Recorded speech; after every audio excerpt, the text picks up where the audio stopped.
For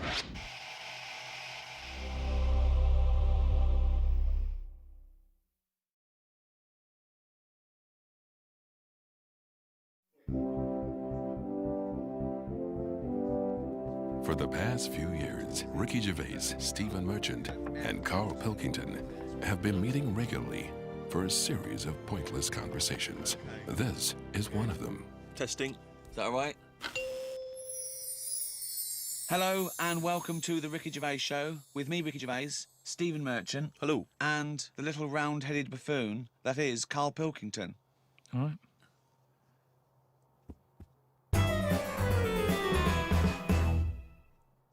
Now, everyone knows over the past few years, my big pet project, it hasn't been my own career, it's been get Karl famous. Yeah. I want people to recognise him in the street, come up to him and say, "You bald-headed mank twat." Well, let me tell you now, Rick, I've been out and about, and a lot of people have come up to me and said, has Karl Pilkington got a head like a fucking orange? Well, and I've had to instantly confirm the answer to be yes. But he's had a call. He had a call recently from a film company asking him if he's got any ideas for movies. Now, how desperate, in what dire straits must the British film industry be that they're going, "We need Karl Pilkington. We have hit rock bottom," and he went along for an interview. So what? And you went in and you... I went along and had a meeting, and they just said, right, got any ideas? And sort of said, what are you thinking? What sort of thing are you after? Are you after action, thriller, whatever? Because you can provide anything. I love that he's playing it cool, like you've come to the right person. My time's precious, what do you need? Yeah, I'm Karl Pilkington, the movie doctor, what do you need, Papa? So, thought of this idea sort of on the spot. Good. That whiz by him. No, but sometimes that's how good ideas come up, don't they? Just random. So a lot of yours have come up, yeah. No, but if you just talk, I find that your mouth comes out with stuff. Right, there's another quote. Right. There's another quote. If you talk, your mouth comes out with that to me stands along with what were those things in Gremlins called. No, but what I mean, if you sit there and try and use your brain to do it, right, it doesn't work the same. Just keep talking. Just keep your mouth talking, and eventually it will come out with something pretty good. That is exactly what Plato said. So anyway, Aristotle, he said, "Sit down, I've got an idea for you." Aristotle said, "Plato, how do I go?" Right, just keep talking, and eventually your brain will come out with stuff. So what I thought, I just started off by saying like actors' names and that who I thought should be in it, because then that's giving more. It's building. Right. Okay, So who did did you say? So I said, right, I'm seeing Clive Warren. Who the fuck's Clive Warren? Who's Clive Warren? The one who was in Closer. Clive Owen. Clive Owen. Right, all right. Did they look at you like you're a fucking idiot? So they all started trying to figure out, who's this Clive Warren we've not heard about? He must be amazing. He's Clive Warren, get me Clive Warren on the phone. Get me Clive Warren. And I said Rebecca De Mornay, right? What? Oh, where did that come from? She hasn't been in a film for 15 years, has she? Clive Warren and Rebecca De Mornay. They thought he was a genius. They've never thought of putting Clive Warren with Rebecca De Mornay. But hang on a minute, you could have any film star. This is your fantasy casting, and you choose a bloke that doesn't exist and a woman who hasn't been on TV or in a film for 10 years. Oh, God. Why didn't you choose, someone who existed? J-Lo or someone who's a big star? Oh, God. Clive Warren. Oh, God. Oh, So God. anyway, starts off, and the people, you're seeing into their lives from like the morning. Yeah. So it's like a nice sunny day. Yeah. Radio's on. They're going about the day. They're having the breakfast. They're saying, "Oh, what we're doing tonight?" And you're thinking, "Oh, they've got a nice life." Mm. She's like, "Love you" and all that. Yeah. He walks out the house, gets hit by a bus. Oh. So Clive Warren's dead. I don't know if Clive Warren would take that part Because he ain't got much to do, has he? No, I don't. If I know Clive Warren, And I think you do. I think I do. Carry on. So he's hit by a bus, so he's dead. He's hit by a bus and that. The titles come up. Oh, it's got you, right? She's Starring devastated. She's Warren. fed up. She's devastated in that. Doctor says Clive's dead. Who's playing the Doctor? Jack Nicholson House. What's that fella who was in Independence Day? Will Smythe. No, the old black fella. Morgan Freeman. Yeah. Get him in. He's Morgan a Freeman, doctor. yeah. He says, "Your husband's dead." She's like, "Oh God." What happens then is he says, "But listen, what we can do now, we can take the brain out." Right. And a fact that I read that day before the meeting. This isn't in the film now. This is me. Right, but luckily, I read a thing about how the brain can run on half of it. You've actually got a full brain. Some Run of it us on have. half. So this was in my mind still. Well, half your mind, yeah. So I said, what happens is Morgan Freeman says, been working on this. You can run your life on half a brain. Right. She's sort of a bit like, what are you telling me this for now? My husband's just died like 20 minutes ago. Yeah. And he goes, yeah, but if we're going to do this, we've got to act quick. She's like, do what? He says, whilst his brain's not fully dead, because it stays awake for a bit when you've been killed. He's not dead then, fine. No, but Wait. he is, but they found out that Right. it stays awake a little bit. No. So- No, he's gone. You're hit by a bus. Yeah, no, he's dead. If the brain's dead, you are dead. Clive Warren's dead. And if the brain's not dead, you're not dead. No, but it's like people in a coma. They're dead, aren't they? But the brain's dead. No, they're in a coma. No, they're not They're in dead. a coma. No, they come out of comas, don't All right, then he's in a coma. He's been hit by the bus, but the chances are he's not going to come out of that coma, but his brain is still awake. So change that. That's easily done. Hold on, though. I like this fact that he's in a coma, so they're going, look, he's definitely going to die in this coma. Take the brain out now. Pop the brain out. But why is that such a weird thing when that's what they do now? That's what they do now. What is? That's what they do. What? They do that. What? A brain transplant? No, but when, like, how I've signed that donor card, Yeah. like, if anything happens to me... No. they've There's got the no lot. such thing as a brain donor. Oh, we've explained to you before. Yeah, but they're working on it. They've said something about Einstein. They messed about with his brain for ages, trying to work out if it was full of stuff. That's what they're doing. They're working on that. There's loads of things that doctors are doing that we don't know about. I've seen some weird stuff on the internet. Yeah, I know you have. Yeah. I saw a programme on Channel 5 where a monkey brain was still alive and it was stuck on a stick. And they You were poked watching it. the Magic Roundabout. They poked it and it reacted. Right. So it's still alive. It's being kept alive, and it's only a matter of time. What's the brain linked up to? As long as you can link it up to the eyes, and somehow so it can tell the arms and legs what to do, you're laughing. I love that. Imagine a team full of doctors going, well, we're going to try and do a brain transplant. Carl, as long as you can link this up to the eyes and tell the arms and legs what to do, we're laughing. Cheers, Carl. See you later. Then what happens is, they say, do you want half of his brain in your head? Half of his brain in her head. She says, definitely not. I'm having you struck off. She starts screaming. She calls the police. He gets Yeah, arrested. but you'd have said that years ago when people can have, like, someone else's arm put on their body and stuff. Yeah, but he's only in a coma. Yeah. No, but he's not going to come out of that coma. Right. So it's like this or nothing. It's Right. like, look, you know, what we're going to do here, we can either turn the switch off or we can put his head in your head. But why would So what he does? So what they do then? They're going to take half his brain. Half of his brain, take out half of hers, pop it in place. Why would she do that? Because she loves him. But hold on. Well, no. Wait. What would she then be? Because this is what I'm trying to tell you. Okay. Sorry. What happens is, he explains all this, so I mean, this would probably cover about 20 minutes in the film, but I'm just rushing I just rushing switched it off, up now. but yeah. No, you wouldn't. This bit would have you. So what? Well, I'd have actually left when I wouldn't have even gone in to see a film starring Clive Warren and Rebecca De Mornay, unless it was 1985. So the thing is, she's the same as you. She says the same thing. She goes, "Why would I do that, doctor?" And he goes, "Well, what will happen is, he's gone, but you'll have his thoughts. So in the morning when you say, oh, I don't know what to have, well, I have cornflakes, his bit of the brain will sort of say, Have a Weetabix. Have shredded wheat, or Yeah. whatever." And she's like, oh yeah, good idea. Sorry. So the point of this film is that the dead man can remind her what breakfast cereal she likes. Yeah. So the thought. What do you mean? Yes. So that's it, is it? No. That's not the only Wait, thing. wait a minute. This is only Act One. That's just the first bit. Everything's going well. She has it done. So who is she? Is she herself? She's Rebecca De Mornay. Yeah. But now With and again, with him chipping in with a bit of voiceover. So the idea is it's all going well at the beginning, and she's. So she can't decide what dress to wear. She's had half of her brain taken out and put in a bin, Yeah. okay? And Clive Warren's half has been put in there. So now she's walking round, okay? So Yeah. she's like a schizophrenic. No, like I say, the brain is alive, so it's all going well when she leaves hospital, Yeah. and she gets a first taste of it, and it's a bit weird to get hold of because she's sort of, I think when she signs herself out, he's sort of fighting right in his name and stuff. So there's a few sort of technical things that she has to get used to. And does Clive's brain What does know he that think? he's now inside her brain? Does that matter?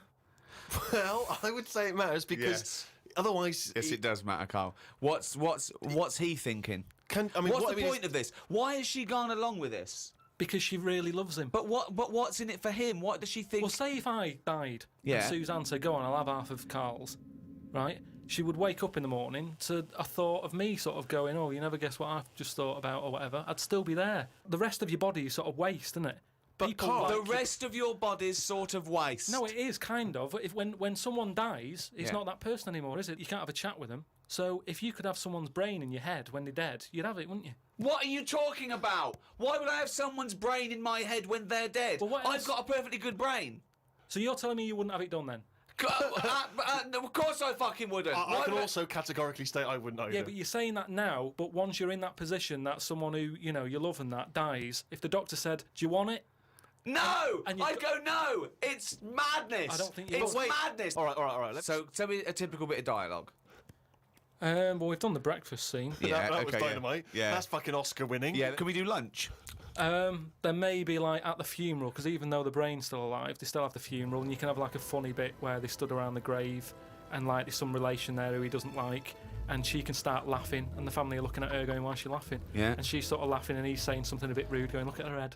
Do you know what I mean? Yeah. Looks like a Stuff on the fucking family. Yeah. Little cameo for you.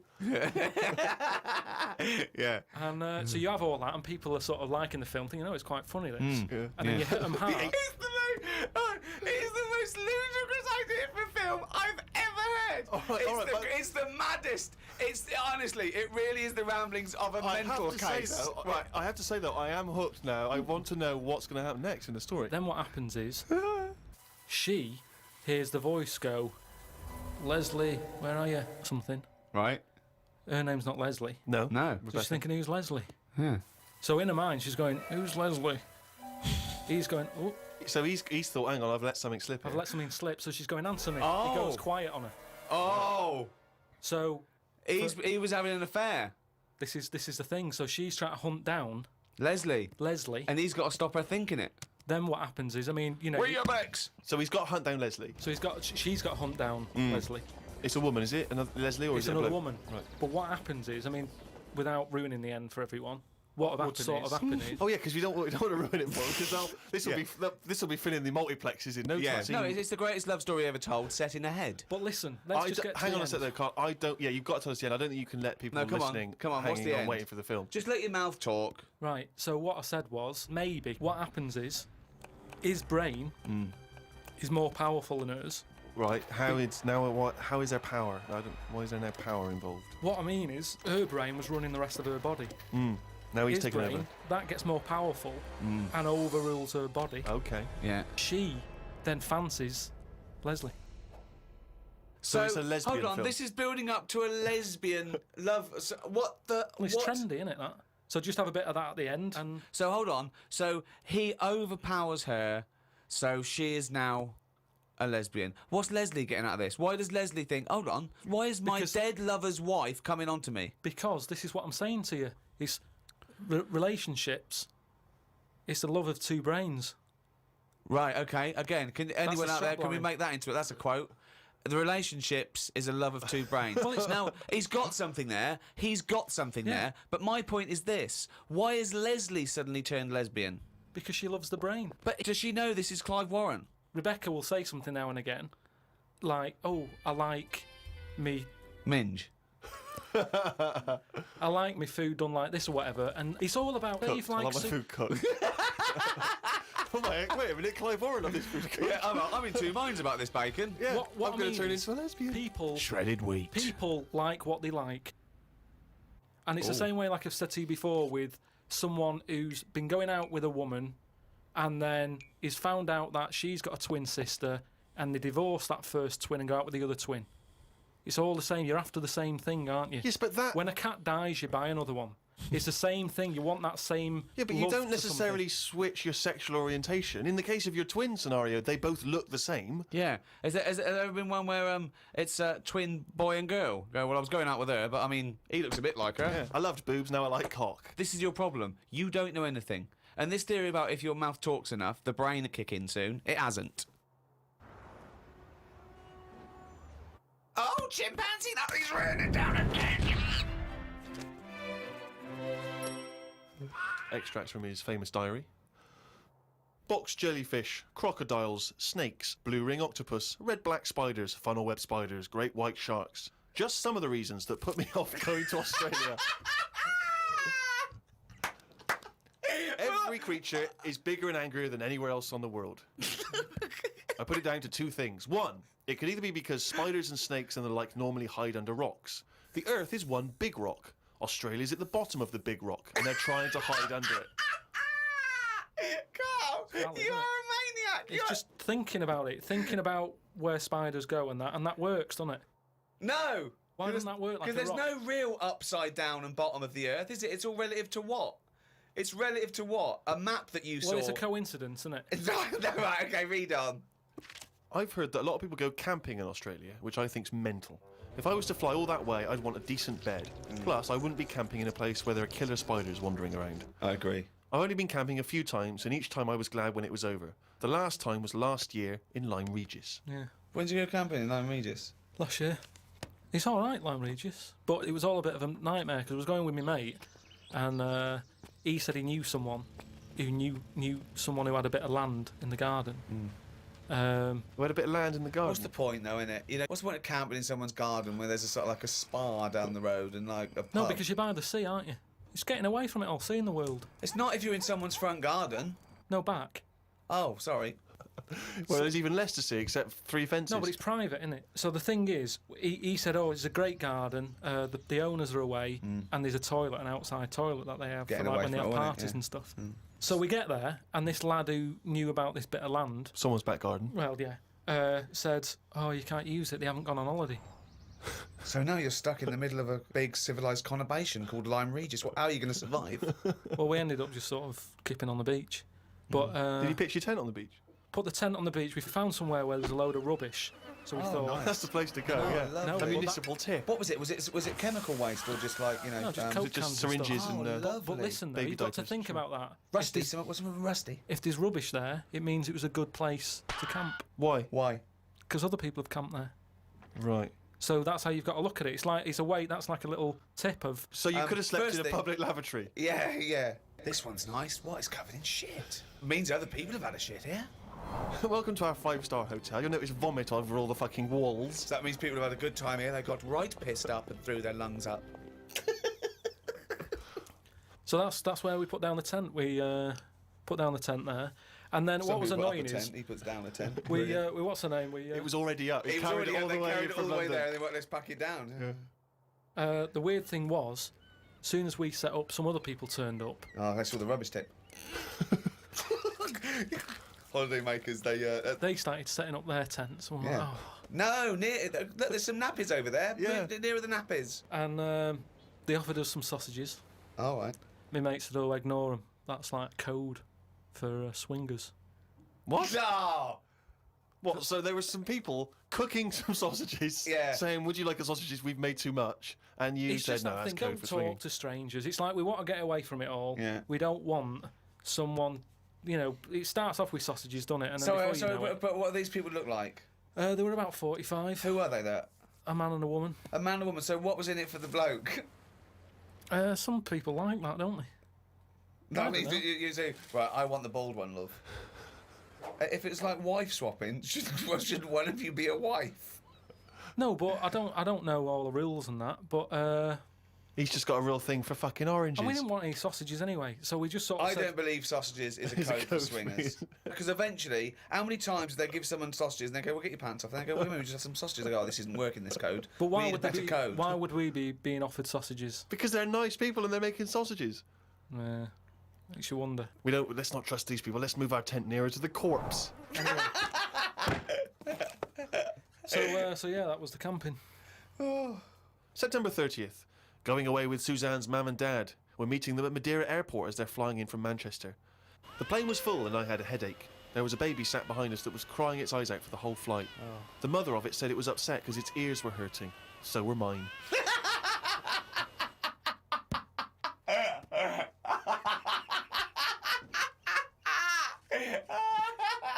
Oh, God. We went to try and find a supermarket. Suzanne's man was having a go at her dad because he didn't have a shirt on. She said he looks a mess and is embarrassed to be seen with him. It's their ruby anniversary tomorrow. That's why we went away. Oh, yeah. I bought a fan to put in our room to drown out the sound of the mopeds. I've heard Wayne Rooney does the same thing with a vacuum cleaner. What? If you've just got a noise that's constant, it makes you nod off. and it drowns out every other background noise. So all you've got is like, if it's a vac, it's just, and if that's constant for like all night, you just nod People off. next door going, they've got their vacuum cleaner on again. Go on, poke the chickens. That's how nuclear war starts. Yeah. It works. Doesn't work. We watched- Earplugs, drown out everything. I've tried them. I didn't like it, did I? Why not? Because I could hear my heartbeat.